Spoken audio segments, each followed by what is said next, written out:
প্রিয় বন্ধু বান্ধবীরা, আজকে তোমাদের সাথে শেয়ার করব ছোট্ট একটা রান্নার রেসিপি। তো চলে আসলাম তোমাদের সামনে এই যে এগুলো নিয়ে। এগুলোর নাম তো তোমরা অবশ্যই জানো, যেটা আমাদের ভাষায় বলি আমরা থোর, মানে থোরের ভিতরটা, আমি আবার বউ বলি এটাকে, আর কলকাতায় ভাষায় বলে মৌচা। তো চলো এটার রেসিপি আজকে তোমাদের সাথে শেয়ার করব, দেখতে থাকো। তো এই যে দেখো, আমি থোরগুলোকে কেটে নিয়েছি, আগে ধুয়ে নিয়েছি ভালো করে, তারপরে এই যে দাও দিয়ে কেটে নিলাম, আর এই যে এই লঙ্কাগুলো ধুয়ে নিলাম, আর এই যে কয়েকটা রসুন নিয়ে নিলাম। তো এখন আমি এগুলোকে মিক্সচার গ্রাইন্ডারে দিয়ে দেব সবগুলো একসাথে। এই যে সব একসাথে দিয়ে দেব, থোরগুলো দিয়ে দিচ্ছি, আর মরিচটা মানে আমি যেরকম ঝাল খাই ওরকমভাবে দিয়েছি। ঝালটা একটু বেশি হলে ভালোই হবে, কারণ এটা একটা বাটা হবে। তো এই যে দেখো, যে যেরকম ঝাল খাও সেরকমভাবে ঝালটা দেবে। তো দেখো আমি রসুনগুলো দিয়ে দিলাম আর মরিচগুলো দিয়ে দিলাম। এখন একটু জল দিয়ে দেবো এটার মধ্যে, তারপরে পেস্ট করে নেব।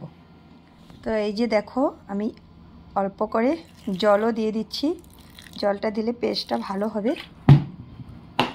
এটা একটা বাটা হবে, শীতের দিনে কিন্তু এটা গরম ভাত দিয়ে খেতে দারুণ লাগে। আমার তো খুব টেস্ট লাগে, খুব ভালো লাগে, জানি না তোমাদের কেমন লাগবে। তো চলো পেস্টটা করে নিই, তারপর আবার আসছি তোমাদের সামনে। তো দেখো বন্ধুরা, এই যে আমার পেস্ট করা হয়ে গেল। এখন চলো বসিয়ে দিই চুলাতে, কিভাবে বানাবো দেখাচ্ছি তোমাদেরকে। প্রথমে এগুলো যা যা দিয়েছি এগুলো সব দিয়ে পেস্ট করে নেবে। এখন চলো। তো দেখো আমি কড়াইটা বসিয়ে দিলাম, আর কড়াইটা গরমও হয়ে গেল। আর এখন দেখো আমি তেল দিয়ে দিচ্ছি কড়াইয়ের মধ্যে। এই যে তেল দিয়ে দিলাম, তেলটা গরম হয়ে নে, এটা ভালো করে গরম হতে হবে, কারণ এটা সরিষার তেল, না তো একটু একটা গন্ধ বেরোবে।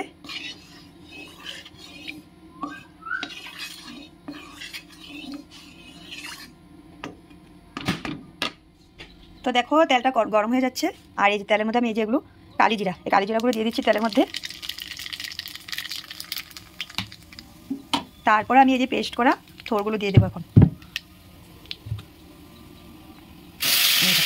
অল্প করে সবগুলো আমি দিয়ে দেবো। দেখো আমার সব দেওয়া হয়ে গেল, এখানে সব থোরগুলো দিয়ে দিলাম, আর এখন এটার মধ্যে দিয়ে দেব। তো দেখো যে যেরকম নুন খায় ওরকম বুঝে একটা আন্দাজ মতো দিয়ে দেবে।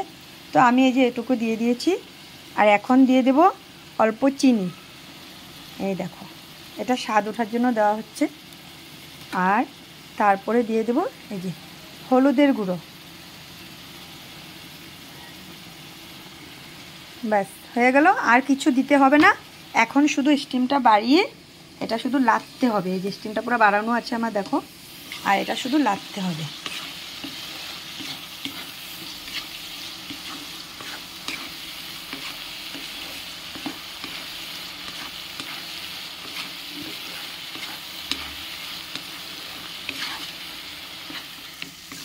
তো দেখো মাঝে মাঝে আমি একটু স্টিমটা কমিয়ে দিয়েছিলাম, আবার একটু স্টিমটা বাড়িয়ে দিচ্ছি। লাড়তে লাড়তে দেখো কীরকম হয়ে গেল, আর একটু হবে তারপরে হয়ে যাবে। তো বন্ধুরা দেখো আমার থোর বাটা রেসিপি রেডি। আর কীরকম হলো দেখতে কমেন্ট করে কিন্তু অবশ্যই বলবে। আর দেখতে যেরকম হয়েছে খেতে কিন্তু আরও বেশি টেস্ট, একবার খেয়ে দেখো। বাই।